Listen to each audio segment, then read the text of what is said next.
Então, Leandro, na última reunião, a gente tinha parado na pergunta 4. Aí a gente queria saber. Espera aí, rapidinho. A gente Sabe chegou a se fazer a consegue 4, ler? mas aí você estava. Sim, sim, sim. A gente chegou a fazer a 4, mas aí você precisou sair. A gente vai fazer de novo só para ter o restante das informações.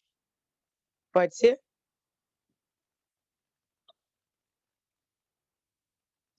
Leandro?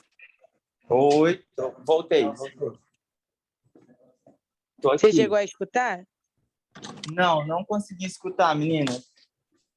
Tá, é que a gente na última vez parou na pergunta 4 e aí você chegou até a responder um pouco, mas precisou sair. Aí a gente vai retomar ela para poder pegar o restante das informações, pode ser? Tudo bem, sem problemas, pode ser sim. A pergunta é: quais são as maiores dificuldades e facilidades enfrentadas por vocês no pré-vestibular? Quais são, desculpa. As maiores dificuldades e facilidades enfrentadas no Seja Mais. Maiores facilidades e dificuldades encontradas? Tá, já vou responder para vocês. Você já tá indo? Gabi, A gente vai vamos esperar voltar. ele chegar. Pronto. Ah, As maiores dificuldades e... Facilidades. Bom, eu vou começar pelas facilidades, tá bom? Eu acho que o fato eu até coloco isso dentro da minha dissertação, na época que eu estava estudando sobre o Seja Mais, eu acho que o fato do Seja Mais ele está inserido dentro da PUC, dentro do campus de uma universidade. Então, e por um pouquinho além da PUC, eu acho que todo o campus de uma universidade é um terreno muito fértil para ser inserido um pré-vestibular comunitário. É claro que a PUC, nesse sentido, ela tem toda uma aparelhagem de ferramentas e laboratórios, de mecanismos, instrumentos que potencializam a formação dos estudantes da universidade, porque é uma universidade de ponta, e, consequentemente, a gente sabendo inserir os alunos do Seja Mais, os alunos do pré-vestibular, dentro desses espaços, sabendo que ali eles estão chegando para conhecer, não para se tornar, não se formar em tudo, sabe, ter um conhecimento a mais.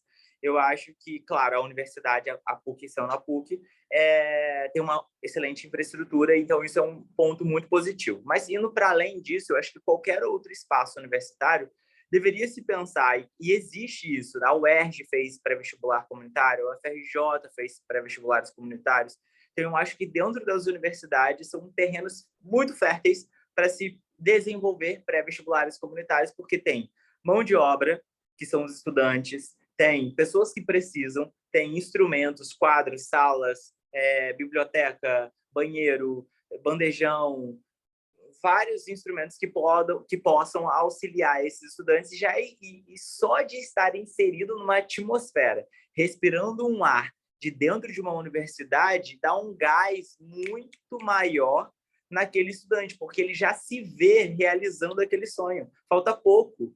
Ele já está inserido, já é um espaço de conquista dele. Então, eu acho que isso auxilia muito, eu acho que isso é um ponto muito positivo. Então, partindo desse princípio, eu tenho vários pontos positivos. Eu acho que eu gosto muito de ver o processo otimista da coisa, sabe? Então, mas eu acho que indo para além do Seja Mais, eu acho que esse é um dos pontos positivos para qualquer pré-vestibular que está inserido e que possa ser inserido num ambiente universitário. Agora, as questões relacionadas às dificuldades são... Eu vou também partir do princípio todo o processo de crise te dá oportunidade para você criar algo. Então, eu não vejo só como dificuldade, eu vejo como superação. O que a gente teve que superar para que a gente pudesse atingir a potencialidade do Seja Mais? a gente chegou com várias demandas. Então, a primeira questão, eu acho que a gente precisa é de uma infraestrutura. Pré-vestibular, não importa se é voluntário, se não é voluntário, que deixa de ser. Precisa de uma infraestrutura, precisa ser pensado de forma séria e objetiva. E por isso que eu fiquei focado tanto em estudar a formação dos professores, porque são esses que vão organizar, que vão estar dispostos todos os dias para acolher. Os professores, eles têm que acolher os estudantes, porque eles já chegam de uma grande ação vulnerável aqui. Não são os estudantes que vão ter que acolher os professores, sabe?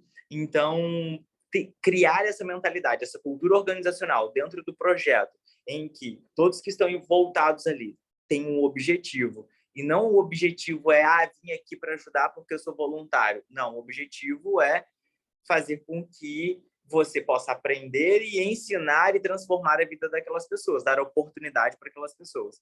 Então, tratar com muita seriedade o processo e o projeto de voluntariado. Não é... Então, aí esse é um desafio, você chegar e tentar organizar a casa administrativamente para que você possa atender o mínimo naquele momento.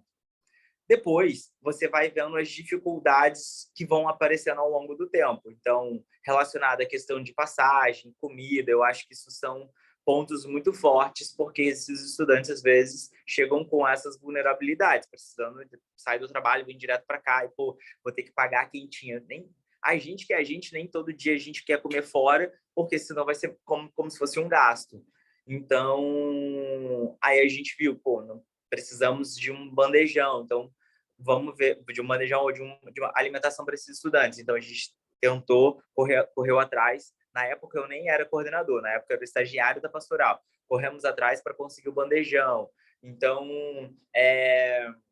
e aí você vai desenvolvendo. Depois, quando eu me tornei coordenadora, além dessa cultura, de criar uma cultura organizacional, no sentido de um voluntariado sério, de formação, de identidade de voluntariado dentro do projeto, nós começamos a identificar montar projetos que pudessem minimizar as demandas deles. Então, eles não tinham aula só de 7h30 às 10h30. Eles tinham uma aula de plantão de dúvidas com professores que vinham aqui e ficavam disponível para eles. Nós começamos a levar esses estudantes a festivais culturais, peças de teatro, porque também tem a formação em cidadania. Os pré-vestibulares, eles nascem com essa identidade, que não é só o conteúdo de sala de aula, é um conteúdo que eles vão se sentir pertencente dos espaços que estão aí para que eles possam aproveitar, viver, usufruir. Então, a gente começou a fazer esse processo dessa inserção também cultural, e depois a gente chegou numa questão muito sobre por que a desistência. Uma das questões era a questão de alimentação, passagem e depois uma questão de uma qualidade de vida, de uma saúde mental. Então, a saúde mental desses estudantes, pelo fato de grandes espaços de vulnerabilidade, grandes hiatos, carências de muitas ações, seja de transporte público para ir para o projeto, seja de transporte público para ir para o trabalho, seja no próprio trabalho, seja com os filhos, com o marido, com a família, nananã. Então, eles chegavam exauridos aqui mentalmente e não conseguiam, não se achavam potenciais para continuar no projeto. Então, essa eu acho que foi uma outra demanda e a gente conseguiu fazer uma ação muito legal, que foi o projeto chamado Escuta Ativa, que é um projeto inspirado em vários projetos, mas a gente acabou tendo uma ação meio única aqui no Seja Mais, que não é clínica. A gente fez uma parceria com o Departamento de Psicologia, com o professor Álvaro, e aí lá no Departamento de Psicologia, o professor Álvaro ele já desenvolveu o chamado PIPA, um projeto chamado PIPA. Eu esqueci o sobrenome dele, depois vocês podem me cobrar se vocês precisarem do sobrenome do professor Álvaro. E aí, eu apresentei essa demanda para ele: olha, eu não queria que o senhor, eu não quero clinicar, não quero trazer os alunos do Seja Mais para o SPA para fazer tratamento. Eu quero ações pontuais, que alguém pudesse estar lá para escutar o estudante. Eu não sou psicólogo, então eu posso escutar enquanto coordenador, mas às vezes precisa de ter um profissional para isso. Nós temos profissionais para isso, porque temos uma faculdade. Então, eu corri lá e eles me atenderam prontamente, e aí a gente criou a escutativa, que eles faziam um primeiro encontro, seja ele em grupo ou individual, e aí o psicólogo iria fazendo um acompanhamento desse estudante de forma tendo um tempo de início e de término, sabe? Então, era para uma demanda muito específica, para algo que aconteceu naquele momento, uma fragilidade socioemocional, mental que aquele estudante estava passando, e isso auxiliou muito a permanência dos estudantes no projeto. Muito, muito mesmo.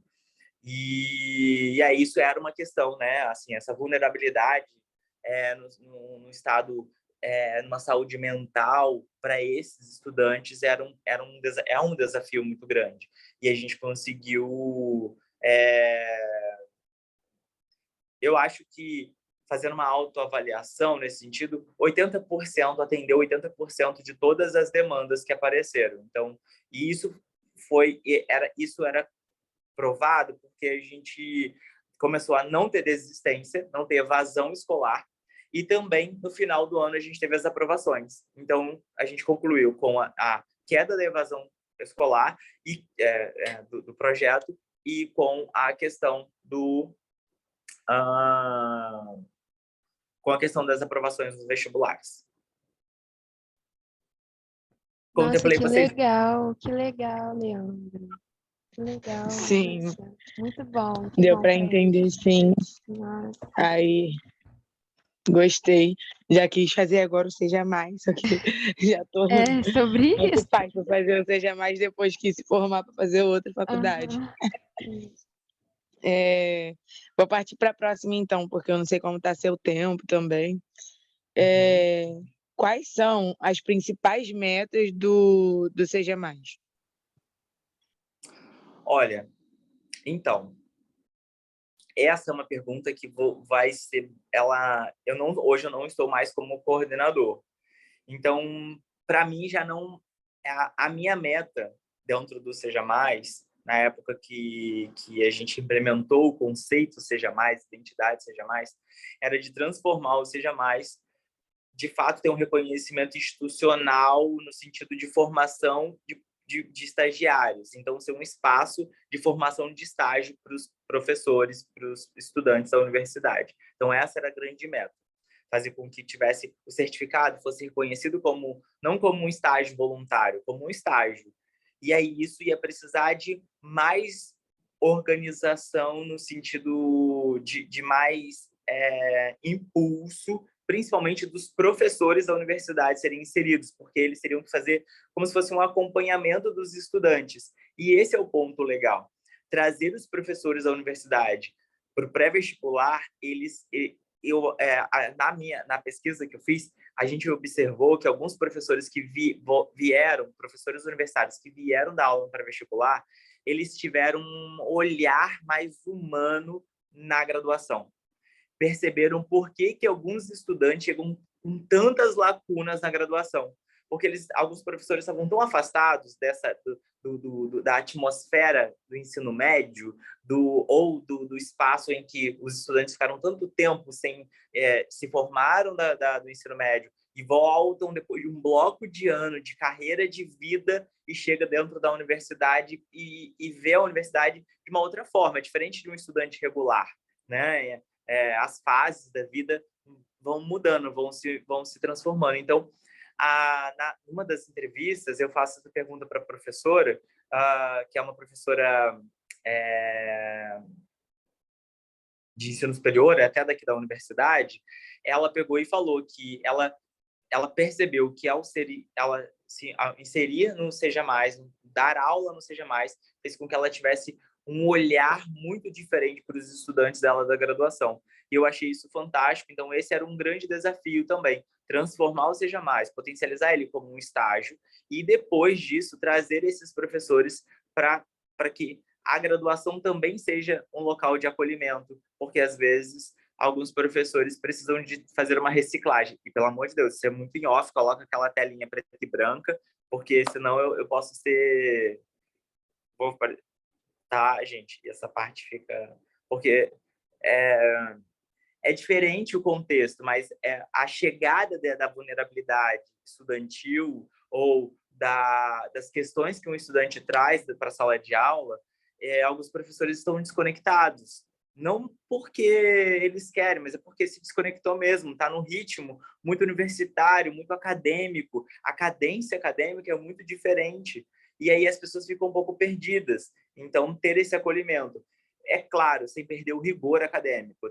Eu falo sobre isso, o rigor acadêmico tem que continuar, as pessoas têm que entender que existe um rigor acadêmico e eu aprovo esse rigor acadêmico no sentido de produção, de seriedade, de você estar se formando um profissional, então você tem que estudar mesmo, tudo isso. Isso eu acho fundamental. Mas, às vezes, falta um tato na hora de posicionar certas falas em sala de aula, ou de entender um estudante, ou de passar uma atividade, entre outras coisas. Então, porque cada um vem com uma certa realidade. E eu falo isso dentro da PUC, que uma parte dos estudantes tem uma realidade, outra parte tem uma outra realidade completamente diferente. Entendeu? Por exemplo, eu trabalhava e estudava. Minha jornada, eu chegava na sala de aula às 7 horas da manhã e minha última jornada de trabalho era 11 horas da noite. Então, tinha dia que 7 horas da manhã eu estava morto em sala de aula, assim. Mas o que eu tinha que fazer? Eu tinha que trabalhar e estudar. Então, aí um professor, uma vez, ele estava apresentando e eu estava cochilando. Aí ele tipo, fez eu pagar, tipo, um mico na sala de aula. Ele falou assim, ó, lugar de dormir, ele acendeu a luz de tudo, porque ele estava passando transparência na época ainda. Não era nem data show. Aí, e nem foi tanto assim, foi em 2012, não tem tantos anos. Aí aquela coisa assim, monótona lá, aquele material dele e tal. E aí, aquele ar-condicionado apagou a luz e eu cochilei. E aí ele acendeu a luz e falou, acho que é melhor você retirar na frente de todo mundo. Mandou eu, tipo, eu voltar para casa. Eu tinha voltado do trabalho, chegado em casa super tarde, chegar aqui na faculdade super cedo, pegar ônibus e tudo mais. Então, assim, eu até concordo, eu estava errado, porque eu não deveria dormir na aula, foi um erro. Mas ele poderia ter sido de uma outra forma, uma abordagem de uma outra maneira. Então, assim, aí os professores começam a ter encontros com novas realidades em sala de aula. Então, talvez seja um pouco disso, assim. Mas eu fugi um pouco da resposta que você me deu, porque hoje eu não estou como coordenador. E aí isso seria interessante perguntar para o Bruni, perguntar para a Angélica, quais são essas perspectivas do Seja Mais aqui para frente. Para mim, manter o que a gente tem e ampliar a quantidade de assistidos, eu acho que é o melhor. Resumindo. Sim, entendemos. Pode deixar aqui a parte que você falou que é sigilosa, que não é para sair, não vai sair, não. A gente só vai reescrever o que você autorizar. Carol, quer falar alguma coisa? Obrigada, Leandro. A gente tá perfeito. Tá perfeito. Pode ficar tranquilo que não vai passar na Globo nem nada. Gabi, pode continuar aí, eu não consigo ler as perguntas que eu tô gravando. Tá, eu vou então para a próxima. A gente gostaria de saber também como que a divulgação é feita e como também foi feita. Aí essa parte eu já não sei se você vai conseguir responder, porque é como foi feita durante a Covid. Se teve divulgação, se ainda continua funcionando. Mas como ela é feita enquanto você estava lá como coordenador? Sim. Então, a princípio, quando eu cheguei, a gente não tinha rede social, a gente não tinha Instagram, a gente só tinha um site da pastoral e era tudo administrado pela pastoral, nesse sentido. E aí, essa foi também uma dificuldade que a gente precisava divulgar o projeto de todos, tanto para o voluntariado quanto para os estudantes. Só que, de um ano para o outro, o processo de aprovação foi ampliando. E aí, a nossa maior divulgação foi de boca a boca. Para você ter uma ideia, eu entrei com uma turma acho que de 75 estudantes no ano que eu entrei. Eu já peguei a turma fechadinha com 75 estudantes. No ano seguinte, a gente já começou a ter aprovação de quase 50% da turma, eu acho que mais, não me lembro agora, mas a gente teve uma grande aprovação porque a gente mudou a estrutura dos encontros das aulas. No outro ano, essa turma de 75 estudantes, praticamente eles trouxeram, cada um meio que trouxe 5 estudantes, mais quem já ia vir. Então, a gente saiu de 75 para 120 estudantes, depois foi para 150, depois, no último, a gente teve 170 estudantes dentro do projeto. E a gente teve 800 inscrições.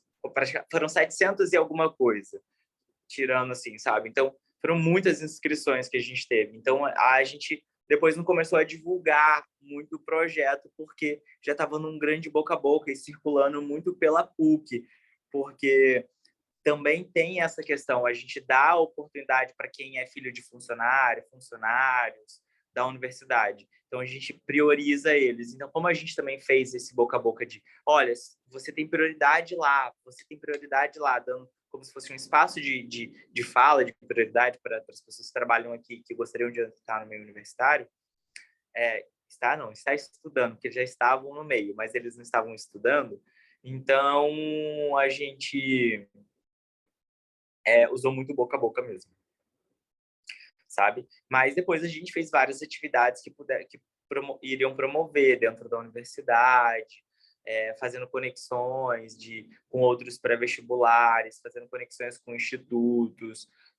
Por exemplo, a gente conseguiu algumas pessoas que pudessem, fazendo essas divulgações, que pudessem auxiliar para estudantes pagarem o vestibular da PUC, porque a PUC, alguns conseguem isenção e de facilidade.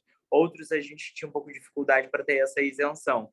Então, a gente conseguiu um parceiro que ele pagava uma quantidade de inscrições para estudantes fazerem vestibulares de qualquer lugar. Então, a gente, principalmente daqui da universidade, então, foi pontos positivos para isso, assim, sabe? Dentro desse processo de divulgação, não só para os estudantes, mas principalmente para parceiros que aprovam o nosso projeto. E aí eu fiz isso muito dentro da universidade. Eu comecei a ir em vários departamentos para apresentar o pré-vestibular. Então, esse foi um ponto, eu acho que é um ponto positivo para o Seja Mais, porque eu cheguei para os diretores e apresentava, olha, a gente tem isso de números, e a gente tem isso de estudantes, a gente tem isso, e a gente precisa disso. E aí, então, a gente começou a diminuir as lacunas que tinham das dificuldades, sabe? A partir dessa divulgação de diálogo, conversa e estar aberto à troca. Porque, mais do que divulgar para quem precisa, era importante divulgar para quem quer ajudar, porque aí as pessoas chegam aqui e a gente consegue sanar as dificuldades deles. Então, a gente fazia esse movimento, sabe? Sobre a questão da pandemia, manteve esse processo todo, teve uma pausa, né? Precisou de uma pausa para que pudéssemos reorganizar toda a dinâmica do projeto, porque todo mundo começou e depois todo mundo teve que parar e depois teve os mecanismos que passou tudo para o processo digital e nem todo mundo tinha acesso ao digital. A gente está falando de pessoas que têm sérias questões financeiras. E aí a gente teve essa questão de tentar dar suporte, acesso a muitas pessoas que têm uma idade um pouco mais avançada, têm dificuldade com o celular, com reuniões e tal. Então, eu sei que teve uma barreira muito grande causada pelo isolamento, pela pandemia, por tudo que aconteceu nesses 2 últimos anos, seja de pessoas que precisavam de ter mais acolhimento porque estavam perdendo seus parentes. Tudo que a pandemia causou refletiu no projeto. Tudo, de consequência, refletiu no projeto. Mas aí eu acho que o Bruno e a Angélica vão poder falar um pouquinho melhor para vocês. Talvez até o Bruno. Tá bom? Tá bom, achei muito interessante como foi esse começo da divulgação, né? Porque boca a boca, eu acho que, pelo menos eu, não imaginava que na PUC haveria um pré-vestibular e que esse pré-vestibular ainda assim teria certas dificuldades. Para mim seria muito mais fácil por estar dentro de uma universidade, ainda mais tão renomada, né? Mas aí quando você conta, é até um pouco difícil de acreditar. A gente fica, caramba, jura que passou por isso tudo? Obrigada. Deixa eu abrir aqui de novo, porque eu tô fazendo por 2 lugares para poder ler as perguntas. Hum. Então, agora vem muito sobre a pandemia. A gente vai perguntar sobre o período pandêmico. Aí você tem que. Eu não sei o que você vai fazer, mas só nos fala se você consegue responder. Se não conseguir, depois consegue passar esse número do Bruni, se eu não me engano, que a gente Bruno. faz para ele, porque é muito sobre a pandemia. As perguntas principais que não tinham a ver com a pandemia, sim, só com o pré-vestibular, de como ele foi criado, quais eram as dificuldades, quais são, você conseguiu responder todas, graças a Deus, muito obrigada por isso. E agora é muito sobre a pandemia mesmo, de como funcionou durante a pandemia, como foi a aprovação no vestibular da PUC mesmo, e assim vai. Tá ótimo. Teve algum apoio durante a pandemia? Você até disse, né, que teve sim. Até a própria PUC deu um apoio para os vestibulandos, os graduandos, na verdade, da PUC, oferecendo computador, chip, etc. Mas aí agora é muito sobre a Eu acho que pandemia. o programa não chegou a ser estendido para os estudantes do Seja Mais. Eu acho que isso não foi, tá? Tenho quase Caramba. certeza. Mas aí o Bruno vai poder responder isso melhor. Mas eu não me sinto muito confortável, porque eu não estava presente dentro do projeto. A gente entende, porque realmente aí você pode falar alguma coisa e aí não sei, ou então você não saber a fundo, e aí a gente pode fazer uma pergunta que você não consiga.